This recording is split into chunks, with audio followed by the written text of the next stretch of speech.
Tries to take it length to the floor. He's got a foot race. Rodman's really coming hard. Yeah, hard. Okay, watch this now.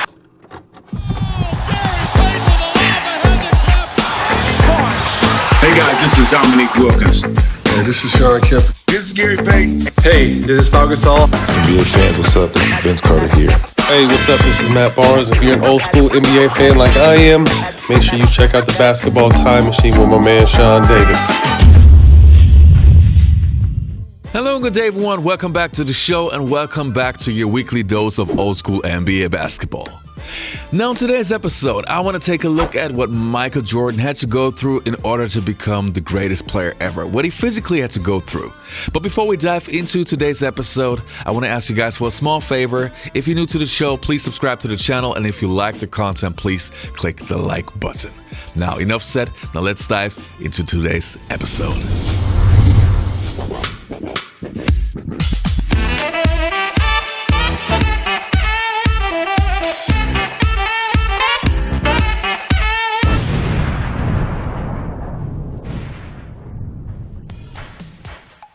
So where do we start? I would say let's start with Artest, aka Metta World Peace, what he has to say about breaking Michael Jordan's rib. We had an incident, me and Jordan. When I remember you broke his ribs. Yeah, we was in Chicago in the summertime playing pickup basketball. At that age, when I sense that somebody is better than me, I go into my street mode. You know, so when I got a chance to play against Michael, immediately I'm like, I don't give a rat's ass. He's just as crazy as I am. He scored every single time. And I got tired of him scoring. So he was holding me, and I knew if I let him touch the ball, he's going to score. So I cannot let him touch it. So he was holding me, and I moved his arm out the way, and I hit him in the ribs by mistake. And that was like one of the worst days of my life as a basketball player. He went down, and they... No, he didn't go down. Jordan's crazy. I hit him in the ribs. He holds his ribs. He takes about 5 seconds. Then it's his ball, and he ends the game on the jumper, and he walks off. That's Michael Jordan, man. Wow. Michael Jordan. Court. They saw that Jordan was up and coming and wanted to make sure that he really had to wait his turn. And they made sure that, that he basically got hit every single time he went to the basket. Now look at the triple team as Sally and Rodman collapsed on Jordan, and Jordan is... On the side, Jordan gets back up.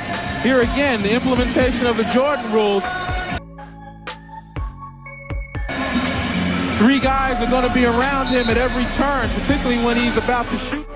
At this end of the floor now. John Long is playing Michael Jordan. Corzine guarded by Edwards.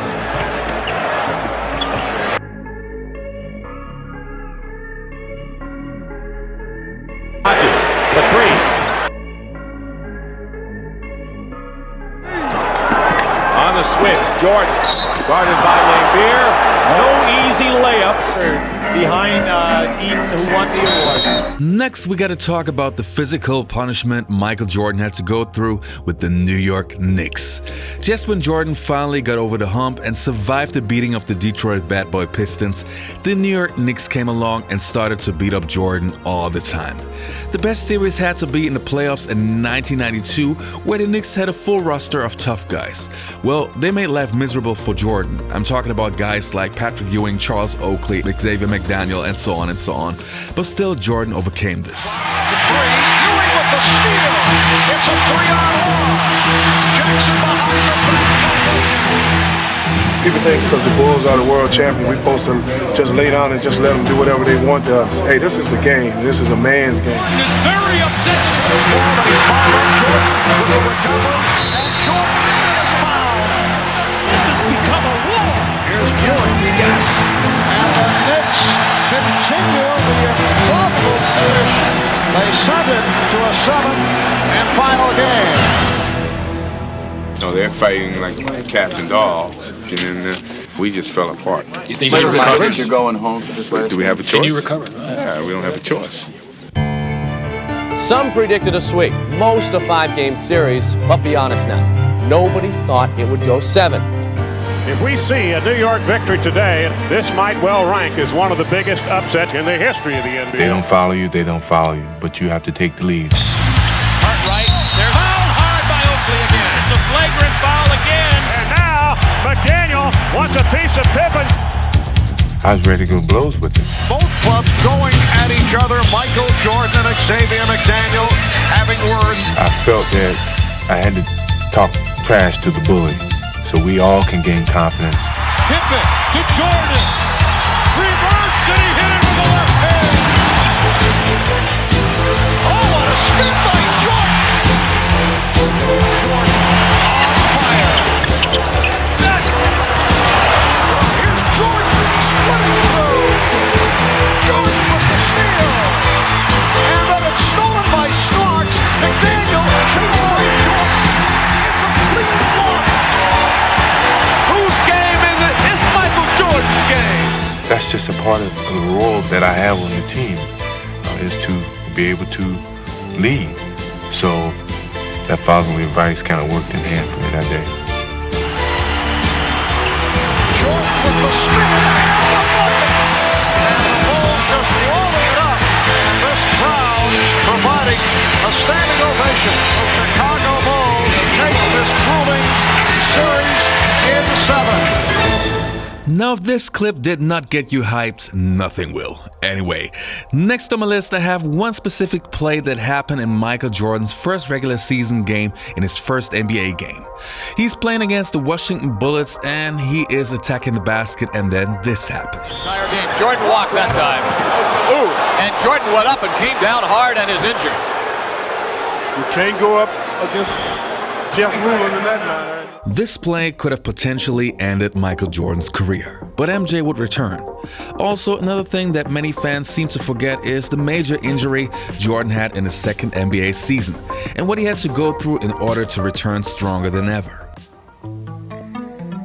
Injury. An athlete's worst nightmare. Not even the NBA's most celebrated performer could escape its wrath. In only the third game of his second professional season, Michael would hobble to the bench in great pain.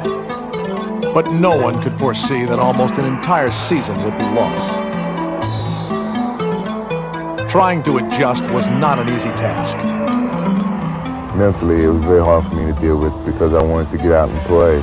I was so used to playing whenever I wanted to play. And here I couldn't play because of my injury. At first, the 4-week prognosis was something Michael could deal with. But as the weeks turned into months, his frustration mounted with each passing game. The unfamiliar role of bystander had Michael at wit's end, and he needed to find a way to lessen the pain. Seeking comfort, the legendary Tar Heel returned to Chapel Hill. It was in this gym where the rehabilitation process would begin. Michael renewed his fervor for the game as his foot continued to get stronger. Once I got that confidence and the feeling in the foot was getting stronger as I continued to play, it wasn't nothing anyone could have said that could stop me. But concerned about re-injury, the Bulls wanted to delay his return. A rigorous training regimen was implemented to secure full recovery. Patiently, Michael waited for his day to come. Checking into the game for the Bulls. He's back! Number 23, Michael Jordan! Everybody told me, you're a fool for playing. You should go home and relax and come back next season, see what happens. There's the double. Jordan down. Scotty, when did you first learn that Michael was sick? Well, we all knew kind of at our morning sort of get-together. It wasn't really a shoot-around, but we would meet and just have breakfast together. So we all knew, and it was kind of thrown up in the air whether or not Michael would be playing. But so you guys thought he might not play? Yeah, well, some of the guys did. Right. But Now, there are so many reasons why I love Michael Jordan, and one of the reasons is that he's probably the best player ever when it comes to absorbing the contact and still finishing the basket. You can push him, you can shove him, and he's still able to make the basket. Let's have a look.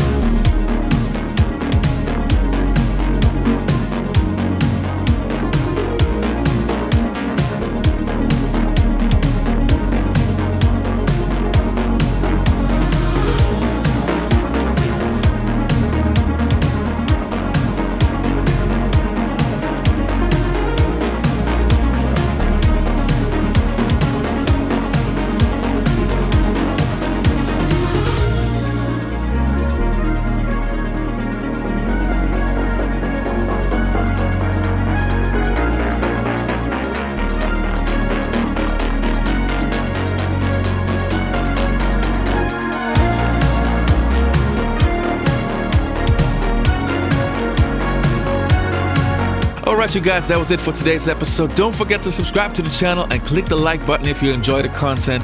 And I guess I'll see you next time on the Basketball Time Machine.